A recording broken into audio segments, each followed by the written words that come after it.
BNP chairperson ও ৩ বারের সাবেক প্রধানমন্ত্রী বেগম খালেদা জিয়ার রোগমুক্তি কামনায় দোয়া ও মিলাদ মাহফিল অনুষ্ঠিত হয়েছে।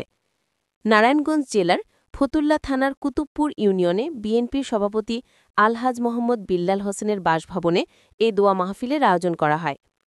অনুষ্ঠানে প্রধান অতিথি হিসেবে উপস্থিত ছিলেন বীর মুক্তিযোদ্ধা ও নারায়ণগঞ্জ ৪ আসনের সাবেক সংসদ সদস্য আলহাজ গিয়াসউদ্দিন। মিলাদ ও দোয়া মাহফিলে সভাপতিত্ব করেন কুতুবপুর ইউনিয়ন বিএনপির সভাপতি আলহাজ মোহাম্মদ বিল্লাল হোসেন। দোয়া মাহফিলে বক্তারা বেগম খালেদা জিয়ার দ্রুত আরোগ্য এবং সুস্থতা কামনা করেন।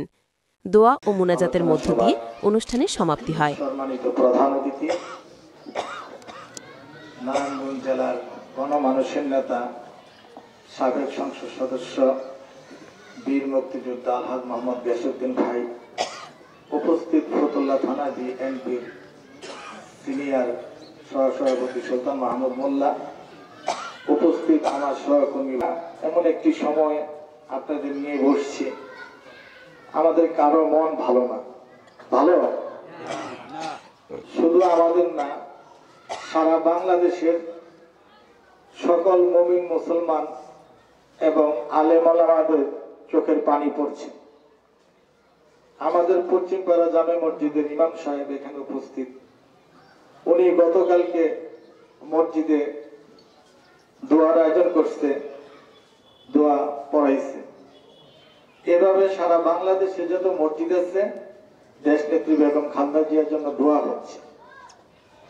ওনারই কর্মী আমরা, ওনারই সন্তান আমরা, আমাদের কারো মন ভালো নাই। শুধু আজকের এই সবাই আল্লাহর কাছে প্রার্থনা করি আল্লাহ যাতে দেশ নেত্রী বেগম খালেদা জিয়ার সুস্থতা আমরা শুনতে পাই।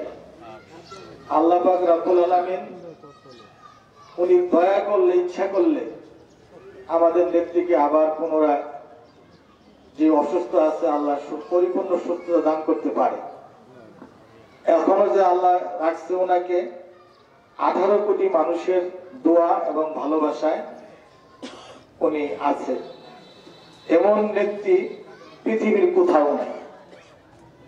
পৃথিবীর এমন কোন দেশ নাই যে এই দেশে এরকম একজন জনপ্রিয় নেত্রী আছে।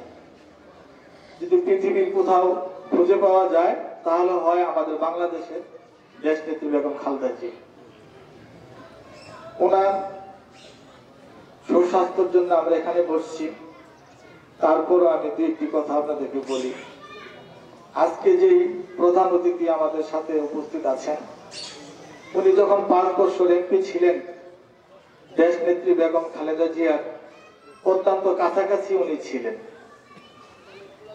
উনি যেহেতু বুঝতে পারবে দেশ নেত্রী বেগম খালেদা জিয়া সম্পর্কে এতটুকু, যেহেতু উনি ওনার সাথে কাজ করেছেন এবং আমাদের প্রিয় নেত্রী এই আসনে গিয়াসউদ্দিন সাহেবকে দিয়েছিলেন এমন একটি সময় যখন এই আসনে ঘরে ঘরে সন্ত্রাস ছিল।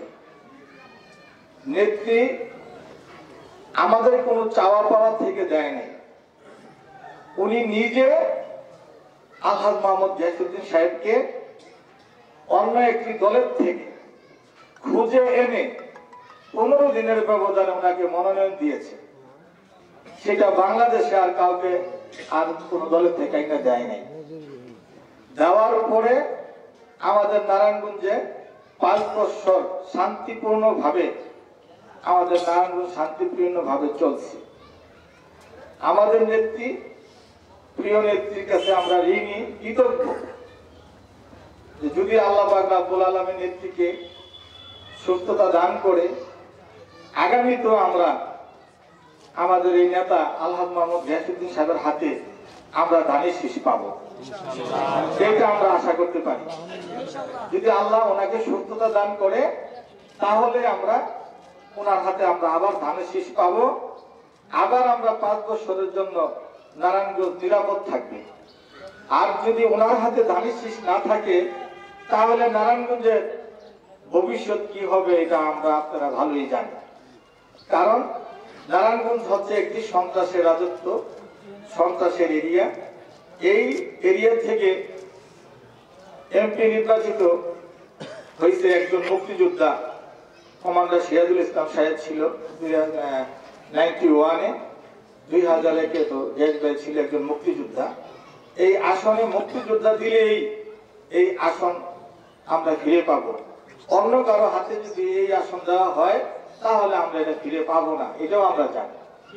তাই আমরা আল্লাহর কাছে ম্যাডামের জন্য দোয়াও করবো সুস্থতার জন্য, পাশাপাশি আমাদের গ্যাস ভাইয়ের জন্য দোয়া করবো, ওনাকেও যদি আল্লাহ সুস্থতা দান করে এবং আগামী জাতীয় ইলেকশন যেতে উনি সুন্দর এবং ভালোভাবে করতে পারেন এই আশা রেখে এবং আপনাদের সকলের উপস্থিতি এবং সকলের কাছে দোয়া চেয়ে আমি আমার বক্তব্য শেষ করছি। আসসালামু আলাইকুম।